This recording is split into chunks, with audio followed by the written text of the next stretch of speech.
அனைவருக்கும் வணக்கம். நான் செந்தில்குமார் கண்ணு. தொடர்ந்து நாம் பல்வேறு உயர் படிப்புகளை பற்றி பார்த்துட்டு வரோம். இந்த படிப்புகளுக்கு எப்படி தயாராகணும் அப்படின்றத பற்றியும் பார்த்து வரோம். நம்முடைய அரசு பள்ளி மாணவர்களுக்கு உலகெங்கிலும் இருக்கக்கூடிய, இந்தியா முழுவதும், தமிழகம் முழுவதும் இருக்கக்கூடிய சிறந்த கல்வி நிறுவனங்களுடைய தகவல்களையும், அங்கே வழங்கக்கூடிய சிறப்பு படிப்புகளை பற்றியும், அதில் எப்படி நம்ம அரசு பள்ளி மாணவர்கள் வந்து சேர முடியும் அப்படின்ற பற்றிய அத்தனை தகவல்களையும் கொண்டு வந்து உங்களுடைய கையடக்க கணினியில் சேர்ப்பது என் கடமை. அதை பார்த்து எவரேனும் ஒருவர் வெற்றி பெற்றுவிட்டால் அதுவே இந்த நிகழ்வினுடைய வெற்றி.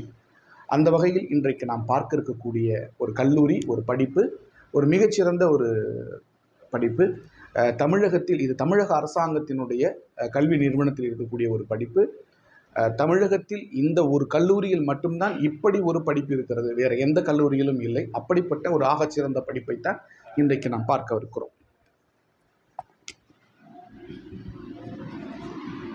BTech pharmaceutical science, BTech pharmaceutical technology, இதுதான் அந்த படிப்பு. ஃபார்மசூட்டிக்கல் டெக்னாலஜி அப்படின்ற இந்த படிப்பு வந்து திருச்சி பாரதிதாசன் தொழில்நுட்ப கல்லூரியில் தமிழ்நாட்டில் இந்த படிப்பை வந்து வழங்குறாங்க. இந்த படிப்பு வேறு எந்த கல்லூரிகள்லையும் கிடையாது. தமிழகம் மட்டும் இல்லை, இந்தியா முழுக்க இப்படிப்பட்ட ஒரு படிப்பு வேறு எங்கேயும் கிடையாது. அப்படி ஒரு சிறந்த படிப்பு. இந்த படிப்பை பொறுத்த வரைக்கும் 60 சீட்டு தான் நமக்கு. இந்த படிப்பு 60 சீட்டு தான். இந்த படிப்பில் எப்படி சேரணும், இந்த படிப்பு படித்தா நமக்கு எதிர்காலம் எப்படி இருக்கும், வேலை வாய்ப்புகள் எப்படி இருக்கும், ஒரு புது வகையான படிப்பா, இல்லை மேல் படிப்புக்கான வாய்ப்புகள் இருக்கா, அரசாங்க வேலைக்கு போகலாமா, இப்படி உங்களுடைய பல்வேறு தகவல்கள்லாம் நான் இந்த காணொலியில் சிறப்பாக சொல்லி முடிக்கிறேன். முதல்ல வந்து பிடெக் ஃபார்மசூட்டிக்கல் டெக்னாலஜி என்கிற இந்த படிப்பு திருச்சி பாரதிதாசன் பல்கலைக்கழகத்தில் இருக்கக்கூடிய ஃபார்மசூட்டிக்கலோட டிபார்ட்மெண்ட்டில் இப்படி ஒரு படிப்பு இருக்குது. இந்த படிப்பு வந்து மொத்தம் எவ்வளோ அப்படின்னு பார்த்தீங்கன்னா 4 ஆண்டுகள் படிப்பு. 4 ஆண்டுகள் இந்த படிப்பு வந்து 4 ஆண்டுகள் படிப்பு. இது தமிழ்நாட்டினுடைய கல்வி நிறுவனத்தில் இருக்கிறதால இந்த படிப்பில் சேரக்கூடிய மாணவர்கள் முழுக்க எந்த நுழைவுத் தேர்வுமே கிடையாது. இதுக்கு வந்து +2 மதிப்பெண்கள் அடிப்படையில் தான் வந்து இது பண்ணுறாங்க. ஃபிசிக்ஸ், கெமிஸ்ட்ரி, மேத்தமேட்டிக்ஸ் இதில் குறைஞ்சபட்சம் 60% மதிப்பெண்கள் எடுத்திருந்தால் நீங்கள் வந்து இந்த படிப்புக்கு தகுதியாகிறீங்க. அடுத்து வந்து நுழைவுத் தேர்வு கிடையாது. இது தமிழ்நாட்டில் இருக்கக்கூடிய காலேஜ், தமிழ்நாடு கவர்மெண்ட் காலேஜில் இருக்கிறதால நுழைவுத் தேர்வு கிடையாது. நுழைவுத் தேர்வு வந்து எந்த தேர்வுமே இதுக்கு கிடையாது. அடுத்தது இடஒதுக்கீடு உண்டு. இடஒதுக்கீடு உண்டு. அதுக்கப்புறம் அரசாங்கத்தினுடைய அனைத்து சலுகைகளும் உண்டு. அரசு சலுகைகள் என்னென்ன இருக்கோ அது எல்லாமே உண்டு. இது இப்படி இருந்து இப்போ இவங்க எப்படி நம்ம மாணவர்களை சேர்த்துக்கிறாங்க அப்படின்னு பார்த்தீங்கன்னா, Tamil Nadu engineering counselling, engineering admission, Tamil Nadu engineering admission மூலயமா கவுன்சிலிங் நடக்குது இல்லையா, அந்த கவுன்சிலிங் மூலயமா நம்ம எடுத்துக்கிற மார்க்கை வச்சுட்டு அந்த மார்க் மூலயமா மாணவர்களை சேர்க்குறாங்க. அந்த இது மூலயமா மார்க் மூலயமா மாணவர்களை சேர்க்குறாங்க. இப்போது பிடெக் ஃபார்மசூட்டிக்கல் டெக்னாலஜி 4 ஆண்டு படிப்பு, +2 ஃபிசிக்ஸ், கெமிஸ்ட்ரி, மேக்ஸ் 60% எடுத்திருந்தால் போதும்.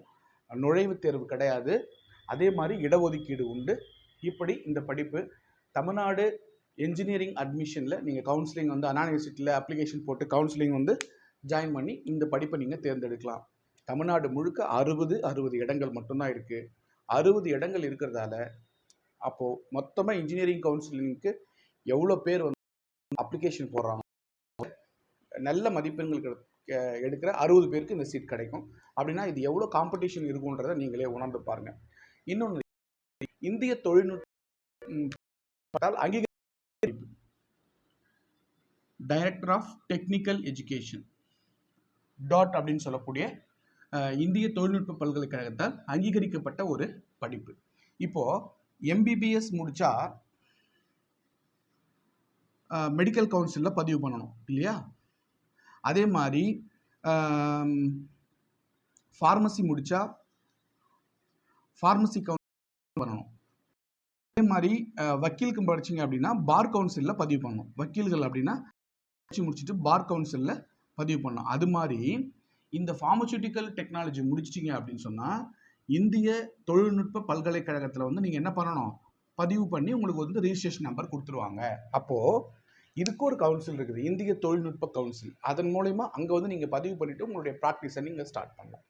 சரி சார், நான் படிச்சுட்டேன், இங்கே வந்து இந்த இன்ஸ்டியூட்டில் நான் +2 அடிப்படையில் போய் சேர்ந்துட்டேன், படிச்சுட்டேன், நான் ஹையர் போனேன், அதுக்கு என்ன, அதுக்கு நல்ல வாய்ப்புகள் இருக்குது. நான் சொல்கிறேன், ஹையர் ஸ்டடீஸ் போகிறதுக்கான வாய்ப்புகள் இருக்குது. என்ன இருக்குது அப்படின்றத நான் சொல்கிறேன். இப்போ ஹையர் ஸ்டடீஸ் அப்படின்னு பார்த்தீங்கன்னா எம்டெக் கொடுக்குறாங்கப்பா. எம்டெக் ஹையர் ஸ்டடீஸில் வந்து பிடெக் முடிச்சவங்க எம்டெக்ல ஜாயின் பண்ணலாம். எம்டெக் அப்படின்றது என்ன சொல்கிறாங்க அப்படின்னா ஃபார்மசூட்டிக்கல்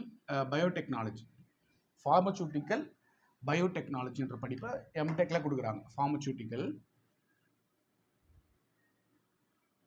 பயோடெக்னாலஜி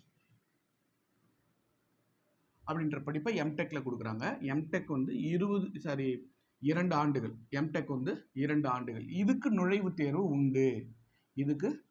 தேர்வு உண்டு. அதாவது பிடெக்ல எடுத்த மதிப்பெண்கள் ஒரு பக்கம், அதை வச்சுக்கிறாங்க.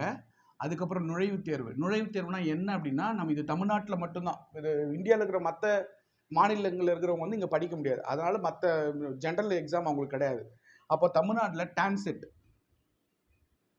டான்செட் அப்படின்ற ஒரு எக்ஸாம் எழுதணும். அப்படி இல்லையா ஜென்ரலாக கேட் எக்ஸாம் எழுதலாம். இது இன்ஜினியரிங்கான பிஜி படிக்கிறதுக்கான எக்ஸாம். டான்செட் அப்படின்னா கேட். இந்த 2 நுழைவுத் தேர்வில் ஏதாவது ஒன்று எழுதி நீங்கள் என்ன பண்ணலாம், எம்டெக் ஜாயின் பண்ணலாம். எம்டெக் ஜாயின் பண்ணிவிட்டு நீங்கள் எம்டெக் முடிச்சிடலாம். இப்போ எம்டெக் முடிச்சதுக்கு அப்புறம் பிஹெச்டி படிக்கிறதுக்கான வாய்ப்புகள் இருக்கா? இருக்குது. பிஹெச்டி நீங்கள் பண்ணலாம். அப்போ பிஹெச்டி நான் ஜாயின் பண்ணால் என்ன பண்ணணும், இப்போ நீங்கள் எம்டெக் முடிச்சிருக்கணும்.